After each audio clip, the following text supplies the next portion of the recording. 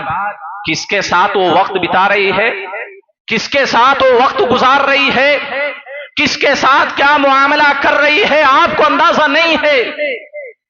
کئی لاکھ لڑکیاں، ہزار نہیں 22 لاکھ، کسی نے 18 لاکھ ڈیٹا پیش کیا، یہ 5 سالوں کے اندر 5 سالوں کے اندر مسلم عورتیں غیر مسلموں سے تعلقات بنا، اور یہ درندے جب ان کی خواہش پوری ہو جاتی ہے، ان کی ہوس پوری ہو جاتی ہے، تو انہی بچیوں کو جو اپنے ماں باپ کے کلیجے کو چیر کر گئی ہیں ان کو لات مار کر بھگا دیتے ہیں۔ وہ بچیاں نہ گھر کی نہ گھاٹ کی، کہیں نہیں۔ تو امام البانی نے کہا تمہارے سامنے ایک کافر اگر تمہاری بیٹی کا ہاتھ پکڑ کر لے کر چلا جائے تم کچھ بھی نہیں کر سکتے، کیونکہ قانون اس کو اجازت دیتا ہے۔ اگر وہ بالغ ہیں قانوناً اس کو اجازت ملی ہے، ہاں دونوں رہ سکتے ہیں، شادی کر سکتے ہیں، دونوں ایک ساتھ ریلیشن شپ میں رہ سکتے ہیں، آپ کچھ نہیں کر سکتے۔ آپ نے اگر کیا آپ پر کارروائی ہوگی، آپ پر کارروائی ہوگی۔ فرانس میں ایک مسلمان فیملی سے ان کی بچی صرف اس وجہ سے چھین لی گئی کیونکہ گھر والے اسے یہ تعلیم دلاتے تھے، یہ سمجھاتے تھے کہ ہم جنس پرستی حرام، اس وجہ سے ان کی بچی کو چھین لیا۔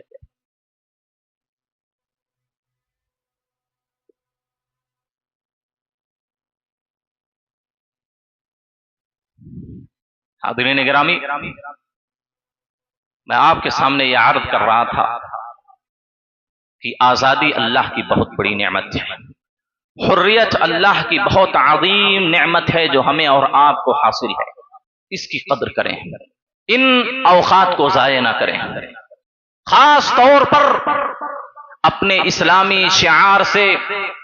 مساجد اور مدارس سے دوری اختیار نہ کریں، اللہ کی عبادت سے روگردانی اختیار نہ کریں۔ آپ کو وقت ملا ہے، آپ کو یہ اللہ نے وقت دیا ہے، اس عظیم نعمت سے نوازا ہے، کم سے کم اللہ کی بندگی میں غفلت اور سستی نہ برتیں،